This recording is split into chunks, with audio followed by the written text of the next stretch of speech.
பகுத்தறிவு, முற்போக்கு, சீர்திருத்தம், சகோதரத்துவம், சமூக நீதி எல்லாம் பேசிவிட்டு சாதி, மதம், சாராயம், திரைப்போதை 4 போதைக்கு அடிமையாக்கி அடுத்த தலைமுறையை ஒண்ணுக்கு முதலாக பதறாக்கியவர்கள் இந்த பராரி கூட்டத்தின் ஆட்சி, கேடுகட்ட இவர்களின் ஆட்சி. சாராயம் குடித்து செத்தவனுக்கு காசு கொடுக்குது, ஓடுது. அவன் பிள்ளைய நான் படிக்க வைப்பேங்குது, அவனுக்கு அரசு வேலை கொடுப்பேங்குது, 10 லட்சத்தை எடுத்து கொடுக்குது. எல்லா பையனும் போய் பார்க்கிறான்.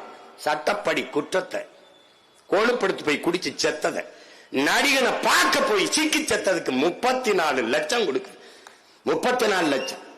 ஒரு இடிவிழுந்து விளைநிலத்தில, வேளாண்மை நிலத்தில உழைத்துக் கொண்டிருந்த நம்ம அக்காவும் தங்கையும் செத்து போன 5 பேரை ஏறிட்டு பார்க்க ஒரு நாதி இல்லை இந்த நாய்ப்பய நாட்டில். செத்து விழுந்த நெத்தியில ஒத்தரவா போட்டு வைக்க ஒரு வயதர வரல. இதாண்டா இவங்க ஆட்சி. இவங்களை ஒழிக்கணும் தாண்டா நமது முன்னவர்கள் கலந்தார்கள்.